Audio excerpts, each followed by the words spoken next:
Hello, I'm here again, sharing with you a very nice moment of bonsai tree culture and talking with you about something very interesting, very important, and I'm sure most of you don't know, is a beautiful, beautiful species of trees.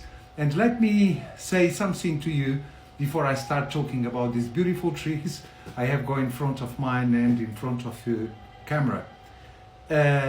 In a Japanese philosophy about bonsai trees, we learned a lot of things, but there is something very important. We need to respect the green world, and we need to respect our nature. And I want to say something. If you want to cultivate, if you want to learn creating a beautiful bonsai trees and learn something, we can't just work with big and old trees. That's a different stage of our knowledge, and we need to start working with the beautiful small trees. And the fantastic about this philosophy is transforming beautiful small trees in a fantastic bonsai tree. And a bonsai tree is not just a small tree. The tree is going to be growing slowly, crossing all the years in front of us, and we need to cultivate, you need to transform this beautiful tree in a fantastic tree with a beautiful, beautiful aesthetical shape. And at the end of the day, at the end of the time we are working with these beautiful trees, we can say, so how marvelous, how fantastic is what we have created. So respect that and learn. I have now in front of mine two beautiful trees. Is a different species, is a Mediterranean species, and I'm going to talk a little bit about this. It's a new project. I have got about 20 trees of this species, and the scientific name of this species is Ceratonia siliqua. It's a scientific name. Carob tree is the name, the English name. Carob tree or locust bean tree. It's a flowering evergreen tree and is native to the Eastern Mediterranean and Middle East, widely cultivated in Portugal, Spain, Italy and Morocco on the north of Africa.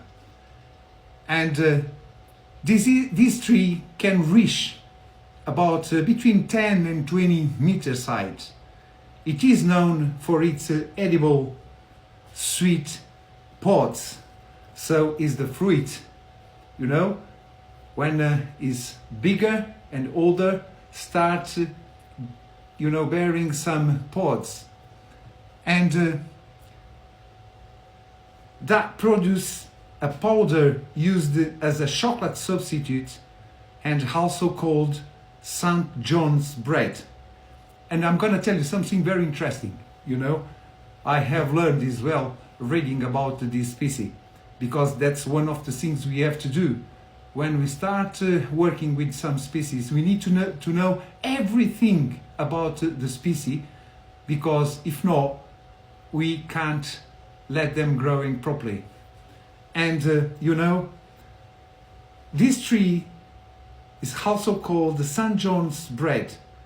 And according to the Bible, is a very important Christian book, sustained St. John the Baptist in the wilderness, in the wilderness. So that's why in some parts of UK and is known as a St. John's bread tree. But the name is carob tree. So it's a beautiful, beautiful tree. It's an evergreen tree. So it's not a deciduous tree. This tree doesn't lose the leaves during the winter time, but it's this kind of trees don't like at all low temperatures. So it's a Mediterranean tree. So likes temperatures about between 16-14 degrees Celsius and 20 Celsius degrees in so the coldest season, and is very green and beautiful when the springtime and summertime comes. So it's a beautiful, beautiful tree. I've got a lot of them. I'm trying to start a beautiful project. I just put them, I let the other ones growing more and getting bigger before I move to bonsai pots.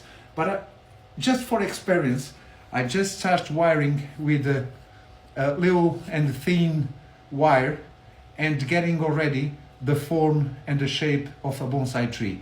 Let them grow, and I'm going to see if it's going to be fantastic with this shape. But the leaves, they are absolutely gorgeous and beautiful. And I know, because we have got, as you know, a lot of these trees, mainly on the south of country, in Algarve, and the tree bark is absolutely gorgeous and really a strong and beautiful and thick trunk. So there is another example. It's bigger and higher, already wired as well.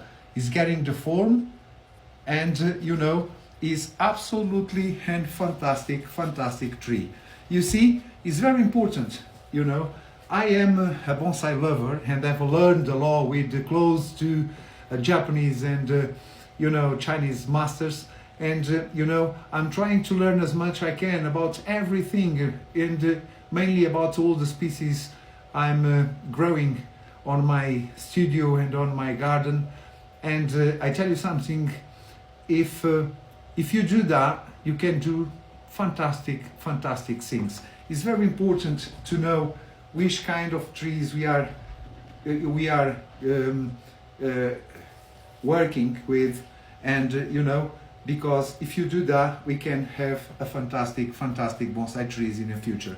Look at them. Now we are crossing outside a very cold winter, and in the spring and summer times we have got here in Portugal 35, 38, sometimes 40 degrees Celsius degrees. But I can't keep these trees outside. If you put them outside with this climate, they're gonna die. Because I live in the center and middle of the country, and it's colder than the south of country. And in the south of country, we find a lot of these trees because the temperature is a lot different. It's very different, They have got now about 15, 16 degrees.